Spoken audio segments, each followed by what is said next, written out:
ბავშვებს რომ დაერიეთ, ახალგაზრდებს რომ დაერიეთ, რომ ეხლა ნარკოლოგიურში უნდა გადავიყვანოთ. ირაკლი კობახიძეს მიმართა ამ ბიძინა ივანიშვილის სათამაშოს. ირაკლი, გადაამოწმე კახი კალაძე, გადაამოწმე ანრი ოხანაშვილი, გადაამოწმე გეკა თუ ჯეკა თუ რაც არის ეს კონკრეტული შინაგან საქმეთა მინისტრი. ბავშვებს რომ დაასდევ, საჯარო მოხელეები, მერები, საკრებულოს თავმჯდომარეები გადაამოწმე ნარკოტიკულ ნივთიერებაზე. აბა ნახე, ხო არ ამოუგდებს შემთხვევით ვინმეს, აბა კალაძეს და კალაძის სტრუქტურაში მოიკითხე ეგეთი ხალხი.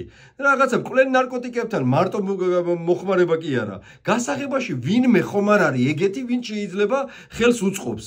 და რაღაცა ეხა საჩვენებლად რო აკეთებ და თემების გადასაფარად რო აი თურმე და აქტივისტებს დაასდევთ, სახლებში უვარდებით. თქვენი თავიდან დაიწყეს მთავრობის ეგრეთ წოდებული მთავრობის წარმომადგენლებს. აბა ნახე, ხო არ ამოუგდებს, მამუკა მდინარაძე შეამოწმე. ნახე, ერთი გადაიყვანეთ ნარკოლოგიურში ეს ხალხი.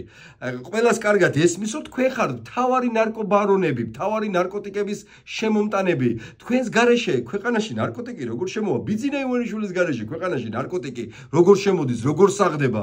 მართლა გონია რომ სულელები ვართ, ეხლა ციდან ცვივა ნარკოტიკული ნივთიერებებით არ მკვლელ ნარკოტიკებზე ვსაუბრობ. იმაზე კი არა თქვენ ვიღაცები დაგყავთ ეხლა რომ ბოდიში და მოშარდე ახლა სასწრაფოდ. არა, მაგას არ გულისხმობ. ძიმე მკვლელ ნარკოტიკებს გულისხმობ. გადაამოწმეთ თქვენი ეგრეთ წოდებული